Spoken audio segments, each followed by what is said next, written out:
Your parents met and they had you. And you're not identical to your parents, nor are you identical to your siblings. I mean, it's kind of crazy, right? How can all the needed genetic information from both your parents combine to create a new, unique person?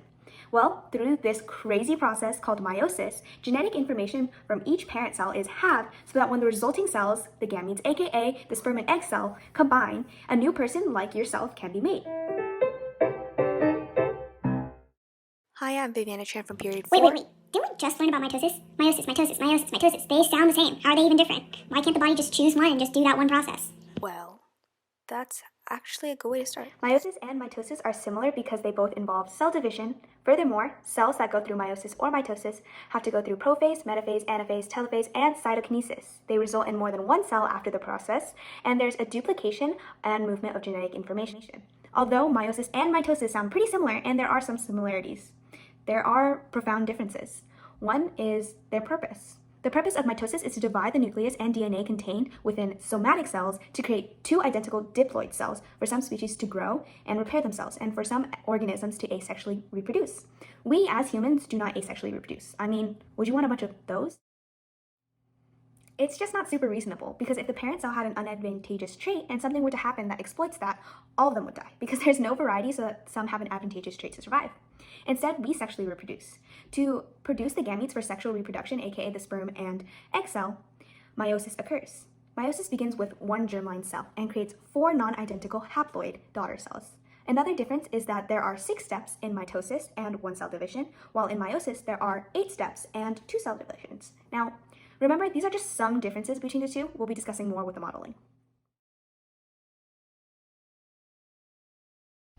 During prophase 1, chromatin begins to condense and homologous chromosomes pair by their lengths, almost laying on top of each other to form a tetrad. From there, crossing over occurs, which leads to recombinant chromosomes, which are chromosomes that have genes from 2 different parents. Because of the crossing over, which occurs 1 to 3 times on a chromosome, there is genetic diversity. Like mitosis, during this phase, centrosomes move towards the poles. The spindle is formed and the nuclear envelope begins to break down. In late prophase, some spindles also begin to move the homologous pairs towards the equatorial plate. By metaphase 1, the homologous chromosomes are now aligned on the equatorial plate, like when sister chromatids are aligned on the equatorial plate in mitosis. However, unlike mitosis, this is a point in which genetic variation occurs. This type of genetic variation is called independent assortment. As you can see, I lined my homologous chromosomes like this. However, lining up may differ, such as this.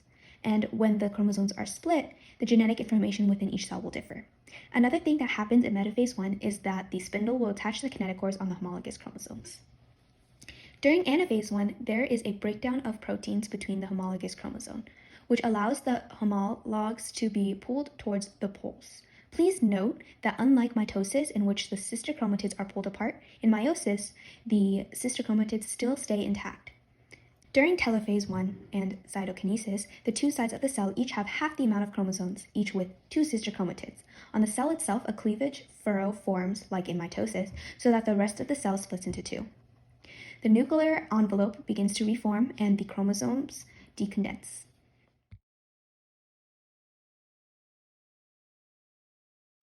At this point, during prophase 2, there are 2 unidentical haploid daughter cells. The spindle apparatus from the centrosomes reform again, like in prophase 1 and mitosis. The chromatin condenses, nuclear envelope degrades. In late prophase, the chromosomes, each with sister chromatids, begin to move towards the equatorial plate.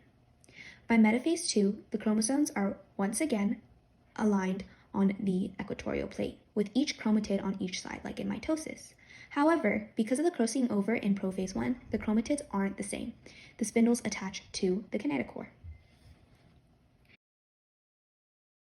After metaphase 2, there is anaphase 2. Like in anaphase 1, there's a breakdown of proteins.